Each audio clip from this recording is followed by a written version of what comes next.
পেন্নাময়ী madam, কেমন আছেন? আপনার নাম পায়েল না? হ্যাঁ, আমার নাম পায়েল। কিন্তু আপনি কে? আরে আমারে চিনতে পারলেন না? আরে আমি তো হলাম রাহুল মিত্তির। আমার লগেই তো আপনার বাবা আপনার বিয়া ঠিক করছে। আমি হইলাম সে। আচ্ছা, তাহলে আপনি রাহুল। ঠিক আছে, বসুন এসে।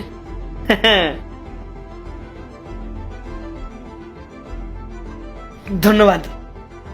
তোমার একটা কথা কমু, তোমার ফটোতে দেখতে না অতটা ভাল লাগতেছিল না, কিন্তু সামনাসামনি তোমার দেখতে বেশ ভালো। ফটো তো আপনার আমার কাছেও এসেছিল। ফটোতে তো তাও আপনাকে একটু ঠিকঠাক লাগছিল, সামনাসামনি তো থাক, বাদ দিন। বলুন, এই বস্তায় কি নিয়ে এসেছেন আপনি? এই বস্তাটায় এর মধ্যে তো গরুর খাবার আছে। আর আমার ফটো দেখছিলেন না আপনি? আমার ফটোতে আমার ভাল লাগতেছিল না? আরে কেন ভাল লাগবো না?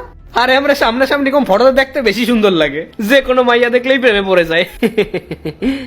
হ্যাঁ, ঠিক আছে। কিছু খাবেন আপনি? চা, কফি, কোল্ড ড্রিঙ্কস কি আনাবো আপনার জন্য? আরে না না ম্যাডাম, আমার জন্য ওইসব আনতে লাগবো না। আপনি একটা কাম করেন, আপনি না আমার জন্য ঘোল নিয়ে আসেন। বলবেন যে ওর মধ্যে একটু বরফের টুকরা দিয়ে দিতে। ও গরমে খাইতে হেভি মজা লাগবো। Are you serious? আপনি এই অফিসে বসে এখন ঘোল খাবেন? এখানে এসব পাওয়া যায় না। কোথায় পাবো এসব আমি? আরে পাওয়া যাইবো না মানে? অবশ্যই পাওয়া যাইবো। আরে আমি জানি। আপনি একটা কাম করেন, আপনি আপনার কাজের লোকের ডাইকা নিয়ে আসেন, আমি ওরে কয়া দিতেছি। আচ্ছা, ঠিক আছে, দেখছি। মনোজ, মনোজ, এদিকে এসো। হ্যাঁ ম্যাডাম, বলুন। দেখো তো মনোজ, এদিকে কোথাও ঘোল পাওয়া যায় কিনা। ম্যাম, ঘোল এখন কোথায় পাবো? আপনি চা নিয়ে নিন না। আরে কেন পাওয়া যাইবো না? আরে তুই আমার কথা শোন, এখানে পাশে যে বাজারটা আছে না, ওখানে গিয়ে গোপালের দোকান কোনটা, ওর দোকানে যা, গিয়ে বল তোরে রাহুল পাঠাইছে, আর যত ইচ্ছা তুই ঘোল নিয়ে আয়, যা। ঠিক আছে।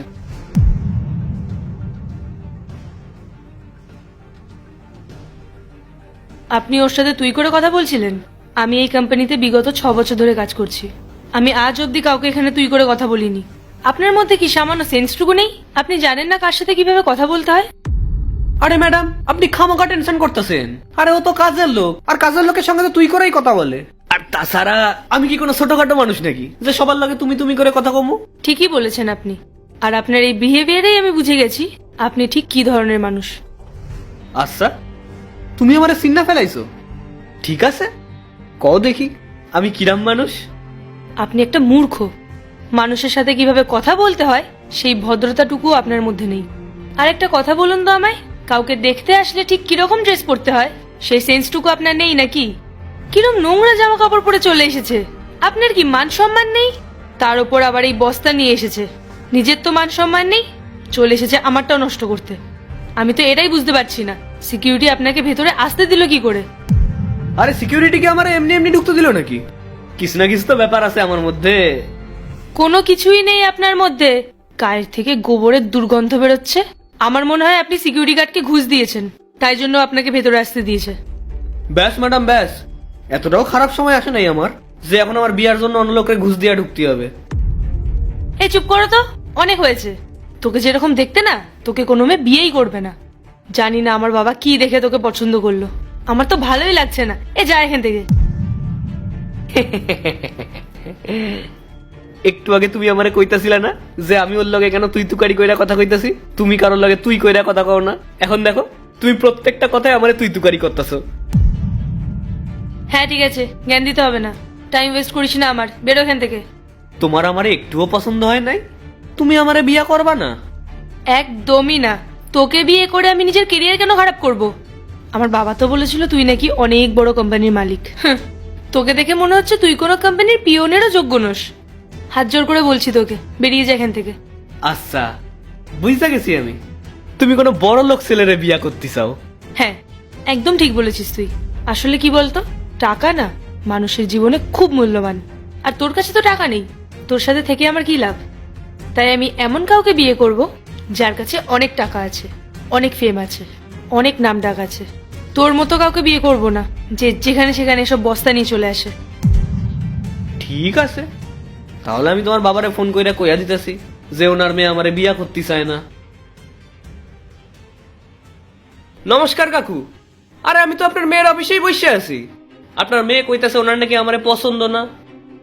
হ্যাঁ ঠিক আছে, নিন কথা কন, নিন আপনার বাবা কথা কইবে। হ্যাঁ বাবা। আচ্ছা এক্সকিউজ মি, আমি একটু আসছি।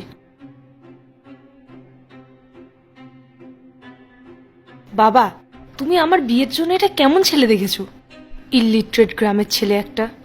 মা, তুই এটা কিরম ভাবে কথা বলছিস? ও অনেক বড় লোক, আরো অনেক পয়সাওয়ালা ছেলে। ও বড় লোক? কোথা দিয়ে ওকে দেখে মনে হচ্ছে বড় লোক? কেমন একটা পুরনো জামা পরে এসেছে, তারপর একটা বস্তায় ভরে কি গরুর খাবার নাকি নিয়ে এসেছে। মা, তুই এসব কি কথা বলছিস? তুই যে কোম্পানিতে কাজ করিস সেই কোম্পানির ওনারও।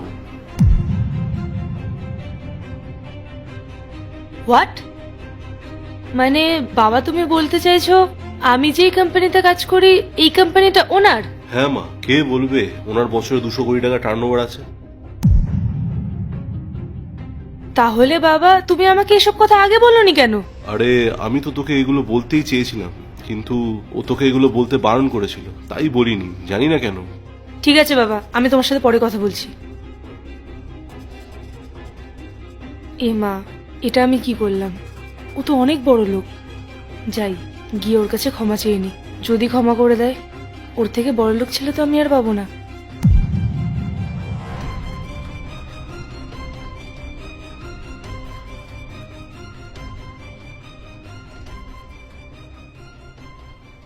সরি রাহুল, এই যে আপনার ফোন।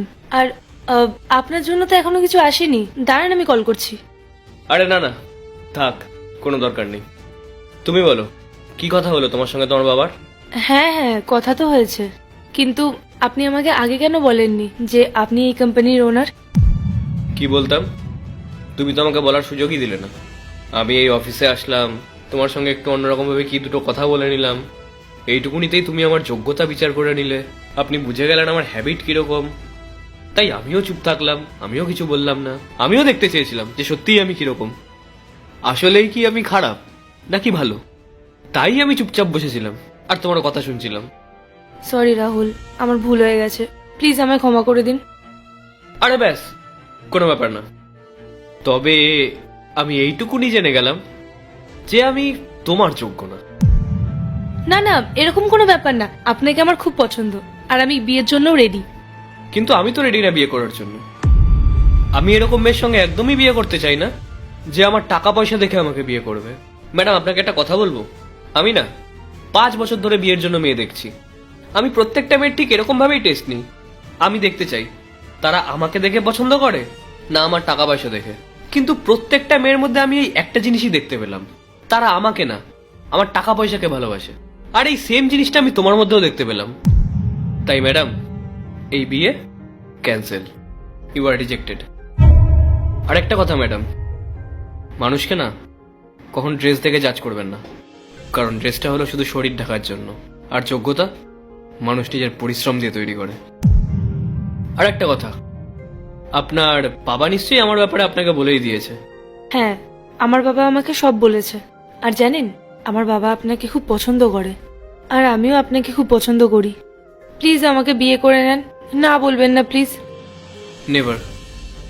আমি জেনে বুঝে আমার লাইফটাকে নষ্ট করতে চাই না। আর হ্যাঁ, আমি আপনার ফিডব্যাক চেক করেছি, আপনি খুব ভালোভাবে আমার কোম্পানিতে কাজ করছেন, কিন্তু আপনার মধ্যে না ছোট্ট একটা কমতি আছে। আপনি টাকাকে বেশি গুরুত্ব দেন। আমি না আপনাকে একটা কথা বলি, আপনি না টাকার থেকে বেশি মানুষকে গুরুত্ব দিন, তাহলে দেখবেন আপনি লাইফে অনেকটা দূরে এগোতে পারবেন।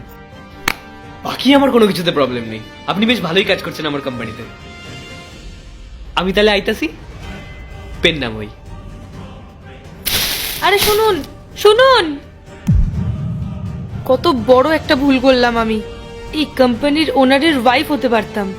কত বড় একটা অপরচুনিটি আমার হাতছাড়া হয়ে গেল।